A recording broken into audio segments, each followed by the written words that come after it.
Sir YCP ఎదురుదాడి ఇటు నిన్న జగన్మోహన్ రెడ్డి తన ఇది విడుదల చేయటము, red book versus digital book రావటము, ఆయన తీవ్రస్థాయిలోనే ఇవన్నీ కూడా మాట్లాడారు.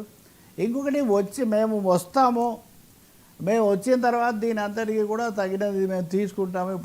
ఇప్పుడు బాధపడిన వాళ్ళకి అప్పుడు ఉపశమనం కల్పిస్తాము. అలాగే ఇప్పుడు హద్దు మీరిన వాళ్లకు, తప్పులు కావాలని కక్ష సాధింపు చేసిన వాళ్లకు మేము చట్టరీత్యా చర్యలు తీసుకుంటాము. అవన్నీ ఇందులో నిక్షిప్తమైంటాయి. నేను ఎక్కడున్నా, నేను ఒకవేళ ఉద్యమాల్లో దీక్షల్లో ఉన్నా కానీ మీరు ఇందులో పెట్టండి అని చెప్పారు.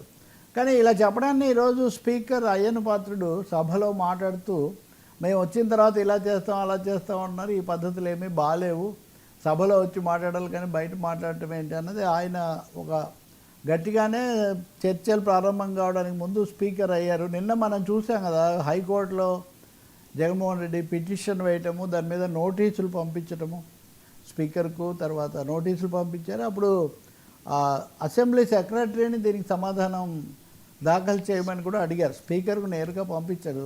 సహజంగా అసెంబ్లీ సెక్రటరీకి పంపిస్తారు. సో ఈ విధంగా ఇప్పటివరకు శాసనసభలో అధికార ప్రతిపక్షాల మధ్య ఉండేది కాకుండా ఇప్పుడు స్పీకర్కు గత పాలక పక్షానికి మధ్యలో ఇదిలాగా ఘర్షణలా కూడా ఇది మారుతున్నట్టుగా కనిపిస్తుంది. ఇంకొకటి ఏమో క్షేత్రస్థాయిలో ఈ ఎదురుదాడికి అనేక రూపాలు మీరు చూస్తే నిన్న ఒకటేమో జెరూసలం ముత్తయ్య చంద్రబాబు మీద, రేవంత్ రెడ్డి మీద చర్య తీసుకోవాలని నేరుగా భారత ప్రధాన న్యాయమూర్తి సిజేఐకి గవాయికి లేఖ రాశారు.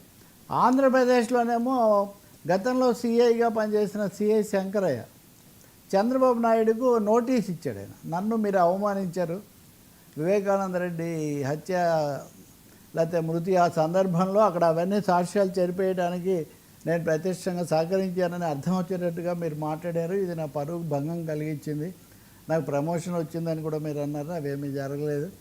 ఇంకా ఏవో ఇలాంటివన్నీ కూడా పెట్టి, అంటే ఇది లీగల్ యాంగిల్.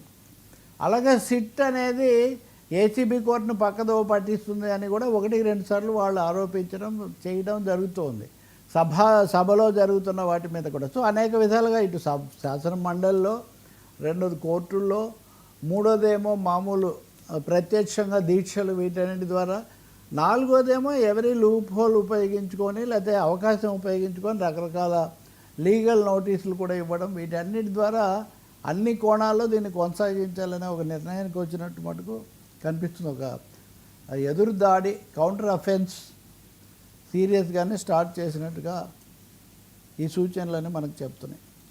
సార్ అమరావతి అంటే ఒకటి ఆల్ సెడ్ అండ్ డన్ 11 సీట్లే వచ్చినప్పటికీ 40% ఓట్లు వాళ్ళకున్న బేసు, ఈయన వెళ్తున్నప్పుడు కొంత ఆదరణ వస్తున్నారన్న దాంతో వాళ్లకు ఏదో నిరుత్సాహానికి వచ్చి వెనక తగ్గడం కాకుండా ముందుగా రావాలని. మీరు ఈరోజు చూస్తే ఎమ్మిగనూరులో టీడీపీ బీజేపీ వాళ్ళు వచ్చి చేరారు అని వార్త అయిందాక. అంటే అది కూడా మొదలైంది కొంచెం. అంటే ఎవరైనా వచ్చేవాళ్ళు అసంతృప్త జీవులు వీళ్ళ వాళ్ళు అటుపోతుంటే, అంటే అటు ఇటు వలస జీవులు మళ్ళీ మొదలైంది. ఒక ఏడాదిన్నర కావచ్చింది కాబట్టి, స్థానిక ఎన్నికలు కూడా రాబోతున్నాయి కాబట్టి మళ్ళీ ఒకసారి అందరూ వెనక్కి తిరిగి చూసుకుంటారు కదా, ఇటా ఉండాలా అటు పోవాలా ఈ పద్ధతిలో. సార్ అమరావతి పనులపై అసంతృప్తి, భూముల సంతర్పణపై సమరం. అవును, ఇవి రెండు